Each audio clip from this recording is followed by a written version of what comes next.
How have I been? Yeah, with harmony. Doing good, eating well, and taking a good rest. Good rest. Good rest. Good. So could you introduce yourself, give a little bit of like an educational background and how long you've been working in psychology and what type of work you've done in the past? I worked as a psychiatrist, as a board certified American psychiatry and neurology. And then I worked as a psychiatrist. So I did some private practice. I worked in a hospital. What made you choose psychiatry in What made particular? me choose psychiatry? Mhm. Well, first of all, I didn't want to do too much night on call and weekend on call because when I had the internship it was terrible. I didn't like it. So I thought, going to psychiatry that night call could be much less. Mm. And moreover, it was a very interesting field because, we all have some sort of a psychiatric or emotional problem, and it's a good field to understand the human behavior and mind, how it works, and also to understand yourself. Mhm. Because for you to be in the psychiatric field, you need to look into yourself. So that's a very interesting field. Yeah. Mhm. And I think it's really important right now where everyone is kind of closed inside and isolated. Yeah. So a lot of people have been feeling really alone right now. How about the people though who have lost loved ones and they're not able to see them in the hospital or like say their goodbyes? Because that's another aspect of like physical touch that they don't have before they say goodbye to their loved one. So how does that play into everything psychologically? That's really terrible. For example, sometimes I put myself, imagining myself in hospital with the coronavirus, Mhm. and say it's an inevitable outcome of your life is coming, Mhm. and you are in some way clearly conscious, even though you're very, very sick. Mhm. But that's the real time that you need to feel imminent need of being close with somebody you love or you're being loved. Mhm. And you can imagine that nobody's around and you are not allowed to see them. Mhm. Other than fear, that sense of doom and sense of isolation, and you cannot see the loved one. Mhm. Uh, that's a terrible thing. Yeah. It's a mixture of sadness, mixture of loneliness, mixture of, like a doomsday, and then probably you might feel angry too, you Mhm. know? Yeah. Is there some type of effects on you neurologically if you can't go out to go see people in person or touch people and things like that? Oh, yeah, sure. My neurological, emotional, and a physical sense, a lot of Yeah. different. Yeah, first of all, if you don't go out and you stay in relatively isolated place, Mm-hmm. your physical activity is kind of slow. Mm-hmm. Uh, the level activity is kind of down. So even the physiological activity in your body is slowed down, which means that blood circulation is going to be even slowed down, Mm-hmm. and neurological kind of excitability, Mm. you know, uh, through the nerve system, because stimuli is not there. Right. So you can feel rather lethargic, you Mm-hmm. can feel inactive, you can feel weak, you know. Yeah. Um, and what is it about not going out physically to meet with people that causes, like you mentioned, how we're not getting the same type of stimulus, right, to do things and get active, and that kind of causes feelings of isolation and, like you said, lethargy. Why isn't things like telecommunication enough? So, like through FaceTiming, or do you think it is enough? Like we have so much technology now where we can, I guess, be stimulated by technology, but is that the same? Do you feel like that can replace this type of human interaction or? No, it cannot be replaced because human interaction is so important. When Right. you interact with the people, you can feel the smell, you Mm-hmm. can see, Mm-hmm. you can touch. There is a direct eye contact. Mm-hmm. You just feel the closeness, Mm-hmm. you know. And online, there is no depth. There is no depth of human connectedness. We human beings need the connectedness together, closeness, physical closeness as well as emotional closeness. Mm-hmm. So sometimes it's a funny things that this online human contact, yes, you might feel closeness, but also you might feel remoteness, Mm. far away. Right. And you might feel also that some sort of alienation in terms of human contact when you go through these online things. Right. And there is a machine in between, these technological things in between. Mm-hmm. Sometimes technology is very good, but technology can also isolate human relatedness Mm-hmm. because it's these mechanical things. This is in between. Right.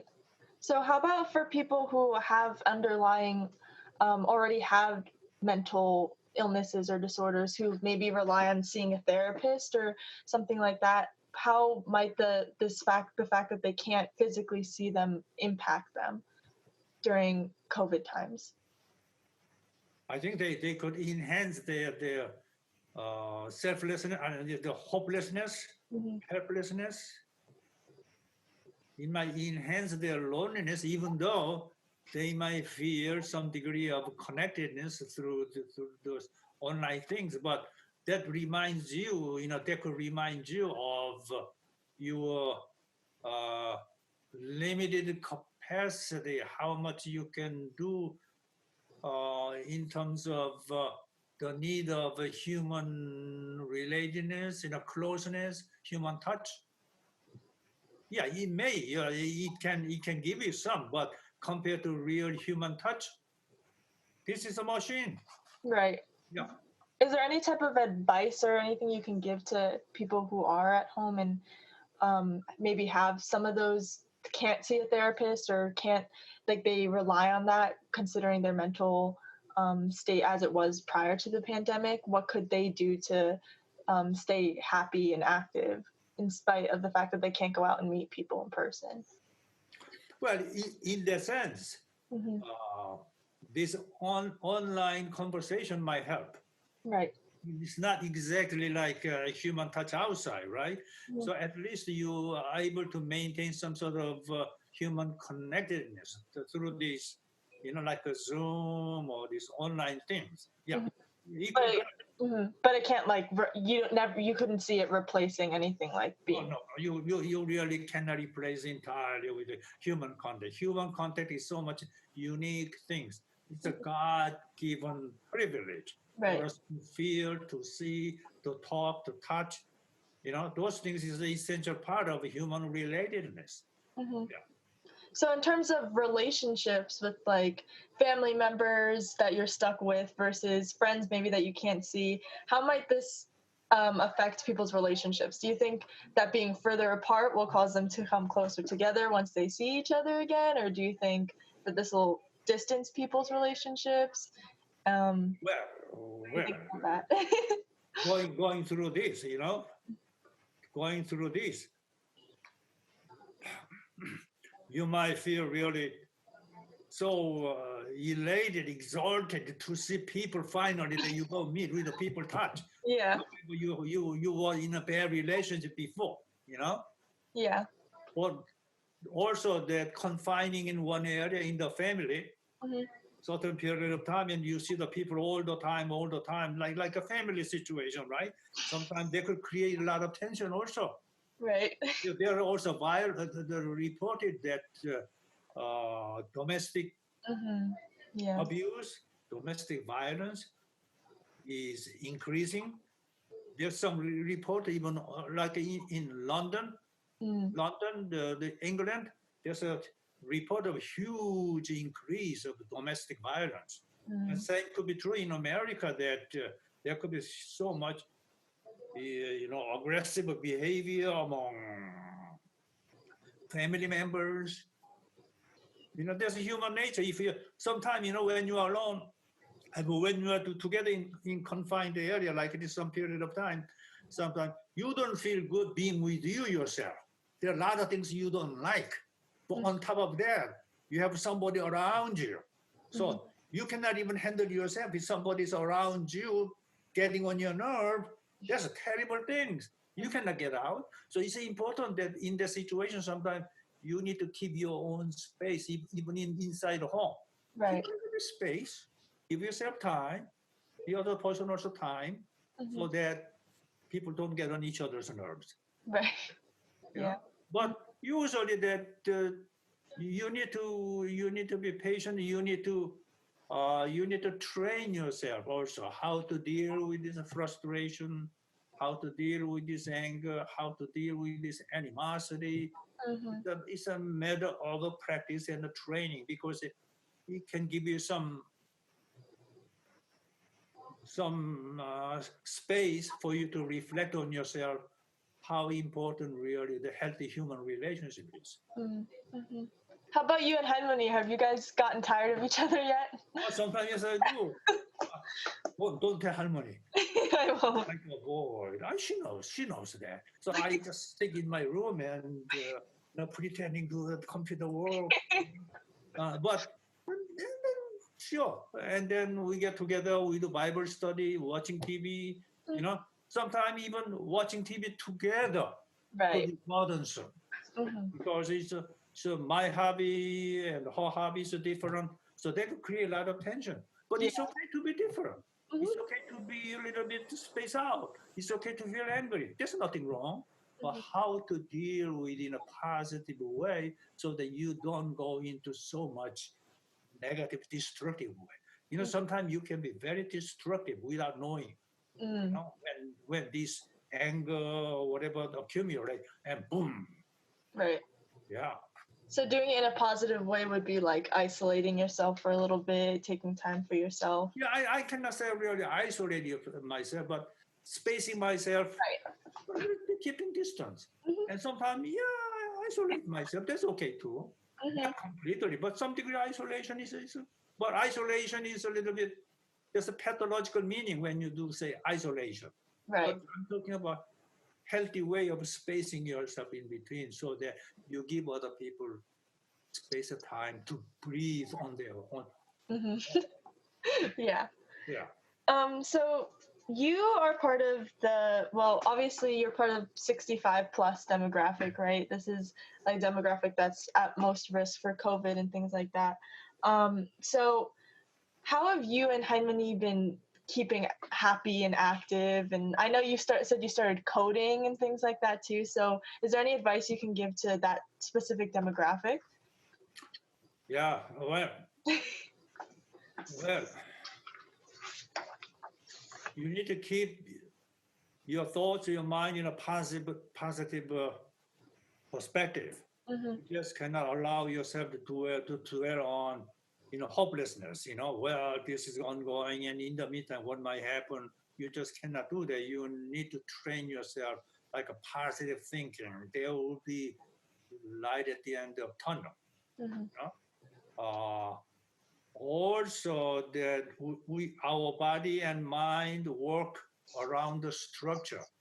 Our mind and the body lives on the structure. So even though, for example, I don't go to work, I don't go to school, you just stay home. Sometimes you can lose your own internal and external structure. And then when you lose that, your mind wanders, your body wanders, and it doesn't go anywhere.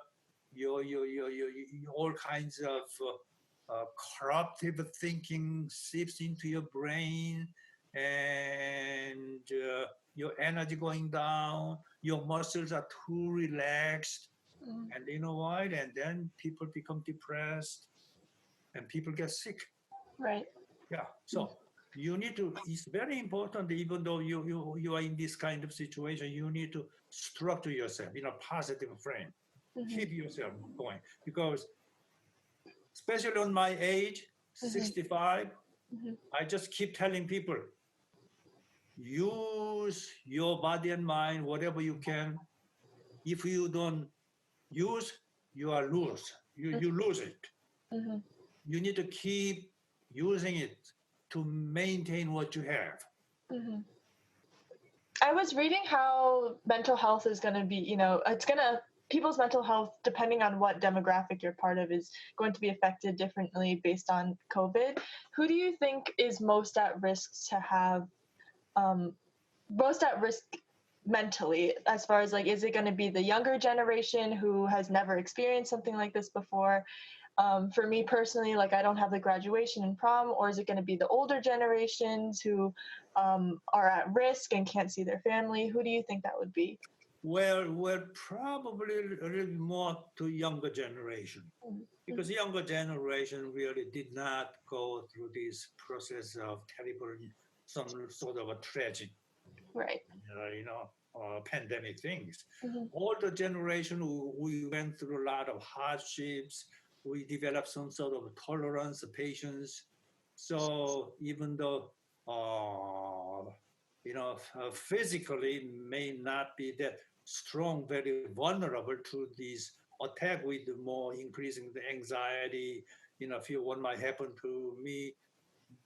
But generally that the intensity, the depth of psychological impact could be much, much stronger to young people when they don't deal with that. Mhm. Because, younger people are supposed to be very active. Very Yeah. active. But the older people, yeah, you need to be active, but you got used to being a little bit slowed down, Mhm. you know? Right. Mhm. How do you think this might affect us as we grow older? When you grow older, Yeah, like the fact that we weren't allowed to go out for this period of time and all these unknowns that we're having to face right now. As, how it might affect you when you grow older, Mhm. I think it will give you some good, happy memory, really good, happy memory, because I remember how tough it was in my life when I was young. Mm. Going through the war or my family situation, all those things, a lot of anxiety went through. And when I look back, it, it gives me kind of sense of some sort of accomplishment and a feeling relief because I had a very tough time that time, but I endured there and then I've come this far and, you know, I feel appreciation how much I have been blessed, Mhm. even though I had a tough time. Mhm. And they give you really good positive momentum in your life Mm. because you learn a lot from in your life. And the tougher in your life when you're young, paradoxically, they Mhm. will give you more strength, more motivation to live your life more positive. Mhm. Good lesson. Right. So even though it's hard now, we'll look back at it and be happy that we Well, were through no, I don't think it will affect you negatively in the future. it. Yeah, Okay. it's kind of a good blessing, Mm. good guys. Yeah. Do you have any advice for the students that we have that might watch this? As Oh, far as well, this is a very unique time for you guys, young guys. It might be frustrating, it might make you feel mad, but think about your life in the long run. There's so many possibilities, good things are waiting for you, and this will give you a chance to turn around and reflect on this, how well you tolerate it. Believe me, you're gonna learn something, whether you know or not. You're gonna learn something a lot through these experiences because this is not the end of your life. Mm. This is actually in the starting point of your life. So this kind of episodes will strengthen your body and mind and the ability to tolerate frustration, loneliness. So Mm. think positive, think positive. Yeah. Keep moving. Keep moving. Keep moving. Yeah. Okay. Okay. Thank you, Harubaji.